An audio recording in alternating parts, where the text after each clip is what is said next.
시간 함께 보실 하나님 말씀은 시편 4편 1절에서 8절의 말씀입니다. 시편 4편 1절에서 8절의 말씀입니다. 시편 4편 1절에서 8절의 말씀을 교독으로 보겠습니다. 내 의의 하나님이여 내가 부를 때 응답하소서. 곤란 중에 나를 너그럽게 하셨사오니 내게 은혜를 베푸사 나의 기도를 들으소서.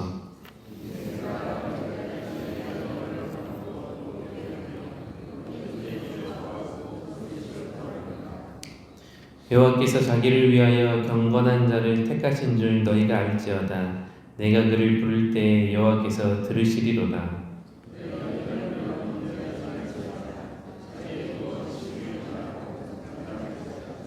의의 제사를 드리고 여호와를 의지할지어다.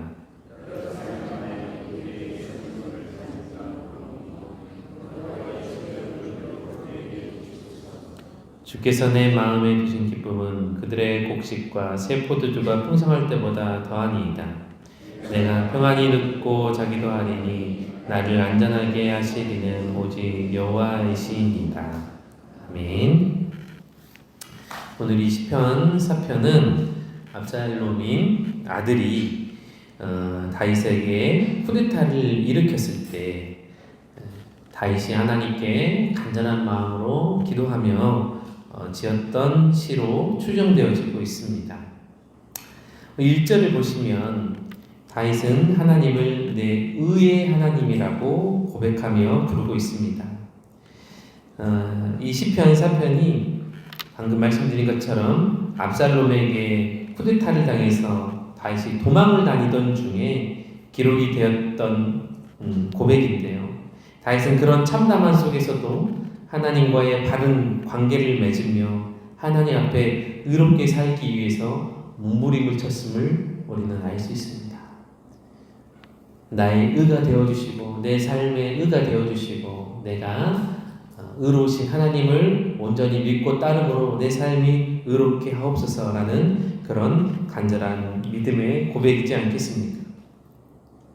우리도 또한 이 다윗의 시편의 고백을 본받아서 우리가 어떤 곤란한 상황에 처해 있을 때라도 하나님께서 우리를 보시기에 하나님의 의로움이 우리 삶 가운데 또한 그렇게 옮겨지기를 간절히 소망합니다.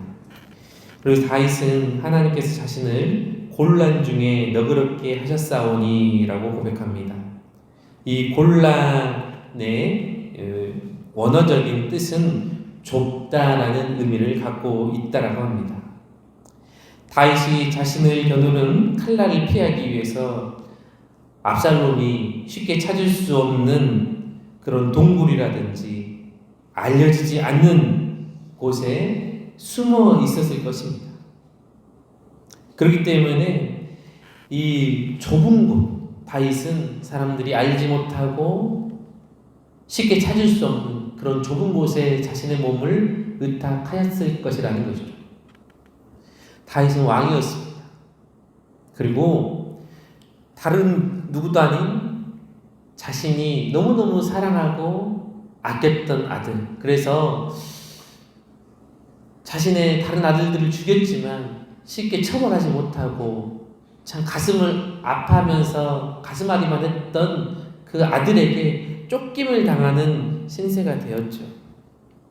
그런 상황을 다윗은 견디기 쉽지 않았을 것입니다. 우리도 마찬가지죠. 우리가 너무나 아끼고 너무나 따르고 또 너무나 소중하게 여겼던 사람에게 배신을 당했다면, 또 여러분 다윗은 왕이었는데 도망을 다녔지 않습니까? 내가 그래도 전에 하던 일이 있고 내가 전에 하던 직책이 있고 지위가 있는데 내가 망신을 당하고 내가 누군가에게 추궁을 당하고, 여러분 그런 곤란한 상황에 처하게 된다면 얼마나 그 상황이 우리 마음을 어렵게 하겠습니까? 너무너무 쉽지 않은 상황이죠. 그러나 그런 좁은 곳으로 도망다니던 다윗을 하나님 앞에 다윗은 어떻게 고백합니까? 내게 은혜를 베푸사 나의 기도를 들으소서 하시면서 나를 너그럽게 하셨사오니 라고 고백합니다. 나를 너그럽게 하셨사오니. 나를 너그럽게 하다라는 문자적인 뜻은 또한 넓다라는 의미를 갖고 있다라고 해요. 굉장히 역설적인 것이죠. 나의 상황과 나의 환경은 여전히 쫓김을 당하고 도망다니는 신세였지만 다윗은 하나님께서 나를 너그럽게 하셨다, 나를 넓게 하셨다라고 고백하고 있습니다. 하나님이 함께 하시면 아무리 내가 도망다니고 내가 아무리 배신을 당하고 내가 아무리 전에 있던 지위에서 떨어지는 수모를 당할지라도 하나님이 나와 함께 하시면 하나님은 나를 넓게 하시고 또 나를 너그럽게 하시는 그런 은혜로 내가 하나님 앞에 버텨갈 수 있다라고 다윗은 고백하는 것이죠. 이 다윗의 고백을 우리가 오늘 또한 담기를 소망합니다. 우리가 아무리 상황이 공경에 처해 있고 억울한 일을 당할지라도 하나님이 우리를 붙잡아 주시면 나를 너그럽게 하시고 내게 은혜를 베푸사 나의 기도를 들으시는 그 하나님을 우리가 믿음으로 바라보기 바랍니다. 2절을 보면 또한 하나님의 영광을 욕되게 하는 것 이렇게 고백하고 있습니다. 인생들아 어느 때까지 나의 영광을 받고 욕되게 하며 헛된 일을 좋아하고 거짓을 구하려는가 라고 이렇게 고백하지요. 여러분 헛된 일이라고 고백하고 있습니다. 어느 때까지 하나님의 영광을 바꾸어서 헛된 일을 좋아하고 거짓을 구하려는가 이렇게 고백하고 있죠. 이 헛된 일이라는 것은 이 거짓이라는 것은 하나님의 영광을 요기되게 하는 것 그런 것입니다. 압살롬의 행위가 아니더라도 하나님 없이 사는 인생은 그 모든 일이 하나님의 영광을 욕되게 하는 것이고 헛된 일이고 거짓일 수밖에 없는 것입니다. 압살롬이 자신에게 해서는 안 되는 그런 패륜적인 그런 일을 했어요.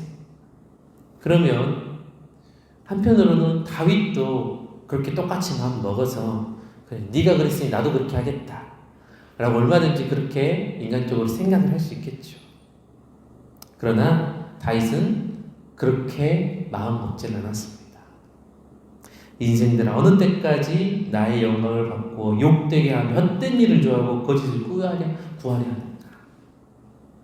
그렇게 패륜적인 일, 하나님께서 기뻐하시지 않는 일, 정직하지 않은 일, 옳지 않은 일 그런 일 앞에서도 다윗은 내가 그와 똑같이 행하겠다라고 하는 것이 아니라 그런 것들을 하나님께서 기뻐하시지 않는 일이라고 이야기하죠.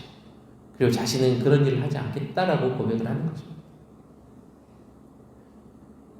예수님도 마찬가지죠. 오른뺨을 맞으면 너도 가서 똑같이 오른뺨 꼭 때려줘라. 그렇게 가르쳐 주시지 않았어요. 너희가 곤란한 일을 당하거든 똑같이 그렇게 가서 곤란하게 하거라. 그렇게 말씀하지 않았습니다. 오른뺨 맞건 오히려 왼뺨도 돌려대라. 누가 오리를 가자니 심리도 같이 가져거라 라고 우리에게 말씀하셨습니다. 누가 우리에게 그렇게 의롭지 않은 일을 행할지라도 우리는 우리 스스로를 더럽히지 않고 죄악된 일에서 떠나서 하나님을 기쁘시게 해드리는 믿음의 삶으로 나아가야겠습니다. 또한 3절을 보면 여호와께서 자기를 위하여 경건한 자를 택하신 줄 너희가 알지어다. 내가 그를 부를 때 여호와께서 들으시리로다. 이렇게 고백하고 있습니다. 하나님께서 택하시는 사람은 능력이 뛰어난 사람도 아니고 외적인 조건을 잘 갖춘 사람도 아니라는 겁니다. 경건한 사람을 택하셨다라는 거예요. 경건한 자를 택하신 줄 너희가 알지어다. 3절 이렇게 고백하고 있지 않습니까? 하나님은 우리의 조건과 환경과 외모를 따라서 부르셔서 쓰는 분이 아니라는 거예요. 사무엘장을 보더라도 여러분 우리가 잘 알 수 있지 않습니까? 사무엘 선지자가 다윗의 큰형이었던 엘리야베의 기름을 부려고 할 때 내가 그를 결코 택하지 아니하였다. 그러면서 밖에서 양치고 있던 막내 다윗에게 기름을 부으셨죠. 하나님은 외모를 보시지 않고 중심을 보시는 하나님이라고 말씀하십니다. 디모데후서 2장 20절에서 21절 또한 이와 같은 이야기로 우리에게 가르쳐줍니다. 큰 집에는 금과 은의 그릇이 있을 뿐 아니요 나무와 질그릇도 있어 귀 쓰는 것도 있고 천이 쓰는 것도 있나니 그러므로 누구든지 이런 것에서 자기를 깨끗하게 하면 귀 쓰는 그릇이 되어 거룩하고 주인이 쓰심에 합당하며 모든 선한 일에 예비함이 되리라 고 말씀하죠. 큰 집에는 금그릇도 있고 은그릇도 있고 좋은 그릇 여러 있다라는 것입니다. 그런데 주인이 쓰는 그릇은 어떤 그릇이 있다라는 거예요? 금그릇이요? 은그릇이요? 깨끗한 그릇을 쓴다. 그럼 우리가 주인이어도 그러지 않겠습니까? 아무리 금그릇이고 은그릇이어도 여러분 그 안에 더러운 거 있으면 쓰겠습니까? 그릇이 역할을 다하려면 일단 먼저 깨끗한 그릇이 되어야 하는 것이죠. 여러분 우리의 마음이 하나님 앞에서 깨끗한 마음, 온전한 마음, 순전한 믿음이 있어야 하는 것입니다. 우리가 어떤 불의한 의도가 있고 우리가 하나님의 몸된 교회를 섬겨가면서 어떤 불의한 의도가 있으면서 여러분 교회 일을 감당한다면 여러분 부작용이 일어날 수밖에 없는 거예요. 우리는 하나님이 온전히 쓰시는 깨끗한 그릇 되기를 원합니다. 그래서 여러분 하나님의 몸된 교회를 아름답고 정결하고 거룩하게 세워갈 수 있기를 바랍니다. 그래서 여러분 오늘 이 4절의 말씀 가운데 너희는 떨며 범죄하지 말지어다 자리에 누워 심중히 말하고 잠잠할지어다. 5절에 의의 제사를 드리고 여호와를 의지할지어다. 여러분 하나님 앞에 올바른 관계를 의미하는 게 바로 의지요. 이 세상에서의 의와 성경에서 말하는 의는 조금 다릅니다. 이 세상에서 말하는 의를 더 넘어서는 거예요. 바르고 정직하고 올바른 것, 이 세상이 말하는 의는 그런 것이에요. 그런데 성경은 바르고 정직하고 올바른 것을 포함하면서 또한 그것을 넘어서면서 하나님과의 바른 관계를 의미하는 거죠. 그래서 의의 제사를 드리라는 말은 지금까지 하나님과의 반대편에서 하나님을 외면한 삶을 청산하고 회개하는 마음으로 예배를 드리며 하나님과의 관계를 회복해야 된다는 것입니다. 그리고 그런 믿음과 그런 신앙이 온전히 있을 때 이 8절 말씀과 같이 내가 평안히 눕고 자기도 하리니 나를 안전하게 하실 이는 오직 여호와이시니라.